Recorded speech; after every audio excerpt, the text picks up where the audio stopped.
Hi guys, Rex here. Before we start, I'm gonna have to give a spoiler warning. Today I'm gonna explain a creepy stop motion dark fantasy horror film called Coraline. The Jones family moves in the Pink Palace apartments. The daughter, Coraline Jones, is a curious and adventurous girl who sets out to explore the nearby region looking for a well. There, she is startled by a stray cat and gets run over by a masked figure on a bicycle who turns out to be an awkward boy named Wybie. He shows her the well and tells Coraline that his grandma owns the Pink Palace and does not rent it to people with children, which confuses Coraline. Wybie then hears his grandma calling him, but before he leaves, he tells Coraline that the branch that she is holding is poison oak. Back in Coraline's home, we get to know that both of her parents, Mel and Charlie, are workaholics struggling to complete their gardening catalogs, and as a result, both end up neglecting their only daughter. While having a conversation with her mother, she hands Coraline a package given by Wybie. It turns out to be a doll that eerily resembles Coraline with button eyes. Not getting permission to go outside to play in the rain, Coraline starts to explore the house, and while unpacking, she discovers a small door on the wall. Coraline asks her mother to open the door and she does it using a key, discovering a layer of bricks behind it which disappoints Coraline. At night, the family is having dinner, but Coraline does not like the food and complains as to why her mother does not cook. Clearly unhappy with her life, she goes to bed. In the middle of the night, Coraline wakes up to a sound of mouse squeaking under her bed. She gives chase to the mouse, but it escapes by entering the narrow opening. She opens the door and is surprised to see that the layer of bricks have disappeared, and instead there is a narrow tunnel with another door on the other end. Crossing over, she discovers she is in her own home, but feels that something is different. She encounters her mother cooking in the kitchen, and when she turns around, she has buttons for eyes. She introduces herself as Coraline's other mother, who is basically a more happy and livelier version of her real mother. The other mother tells Coraline to call her other father for dinner, who again is the more livelier version of her real father. At the dinner table, Coraline is astonished to find that the food tastes great, and that her other mother is allowing her to play in the rain, which is a response that is the complete opposite of her real mother. Feeling tired, Coraline is escorted to her bed where she finds that all of her toys and dolls can walk and talk. The other mother puts mud on the poison oak rash on Coraline's hand and she falls asleep.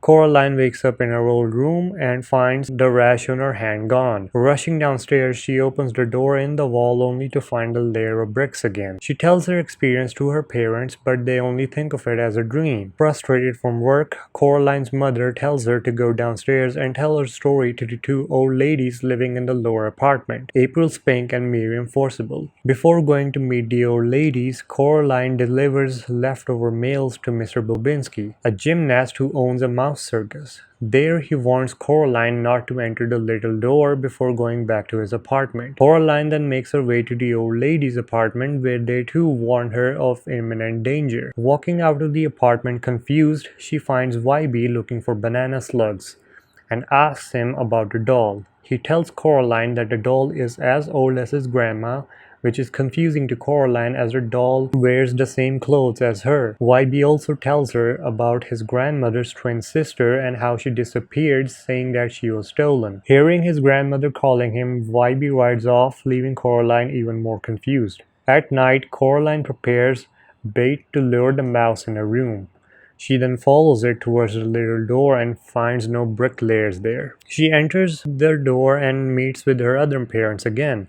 During dinner, the other mother tells Coraline to go see Mr. Bobinski's mouse circus along with the other version of Wybie, who does not speak, which Coraline likes. They both make their way towards Mr. B's apartment and enjoy the circus. Coraline wakes up again back in her real world and finds the little door locked. While shopping with her mother, she argues about how everything is boring and how her dreams might be real, but her mother does not pay much attention. Coraline then steals the key to the little door and opens it to find the narrow tunnel there in daylight, thus confirming the fact that it was not a dream. In the other world, Coraline finds a note from the other mother telling her to go see a show hosted by the old ladies. Outside, Coraline finds a stray cat, and it talks to her, telling her that not everything is what it seems, and warns her about the other mother before leaping away. She then enters the lower apartment and enjoys the show and the attention she receives there. Telling her experience to her other parents about how she loves this place, they enter their apartment with YB standing on the porch looking sad. The other mother gestures a smile towards him before closing the door. Inside the house, the other mother offers Coraline to stay in the other dimension, but there is a sinister catch. She has to sew buttons over her eyes. Terrified, Coraline excuses herself and makes her way towards her bedroom and locks the door. She goes to sleep but wakes up in the same dimension. Leaving her room, she discovers that the door towards the living room is locked, so she heads to her other father's room and demands to know where her other mother is. But other father seems drained and acts as if he is some kind of a puppet. He tells Coraline that he can't speak to her, so Coraline says that she'll find the other YB. The other father says that there is no point as he pulled a long face and the other mother did not like it, implying that she might have killed him. Scared of this revelation, Coraline runs outside the house where she meets the stray cat. As they walk towards the edge of the other world, she finds out that everything is blank. The stray cat tells Coraline that the other mother made everything to impress Coraline so that she can stay in the other dimension, and that she also wants to eat her, which shocks Coraline. They both end up back at the house and Coraline breaks open the living room door to escape through the little door in the wall. But she finds the other mother waiting there for her.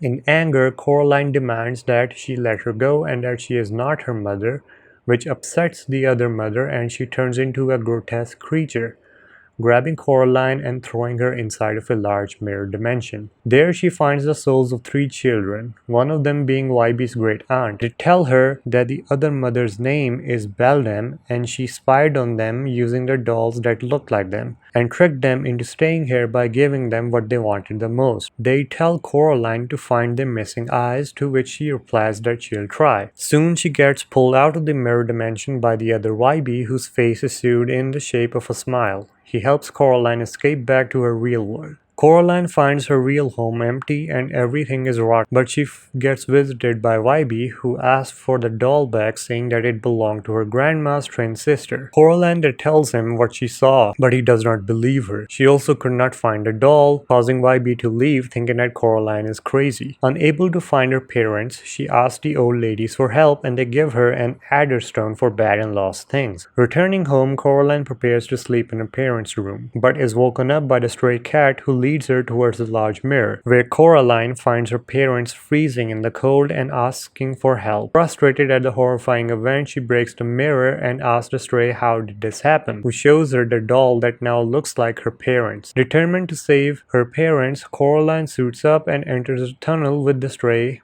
who tells her to challenge the Beldam in a game as it likes though. Coraline finds the other mother waiting for her and she closes the little door and eats the key. Coraline then challenges Beldam to a game where Coraline has to find her real parents and the eyes of the missing children. If Coraline wins, then Beldam lets her go.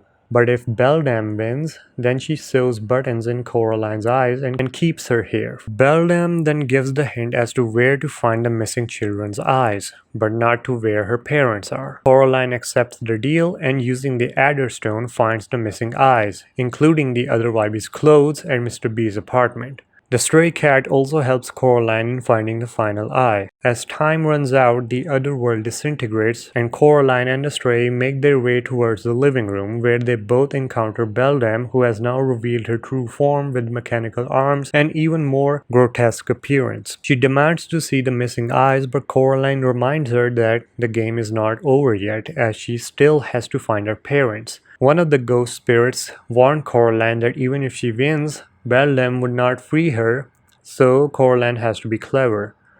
Coraline then tricks Beldam by saying that her parents are behind a little door, and as she goes to open it, Coraline finds her parents trapped in a snow globe. As the little door opens, Beldam exclaims that Coraline will stay here forever, but Coraline throws the stray cat on the Beldam's face, which scratches off the buttons, making her blind. In anger, the Beldam destroys the floor, which changes into a spider web, and Coraline falls at the bottom.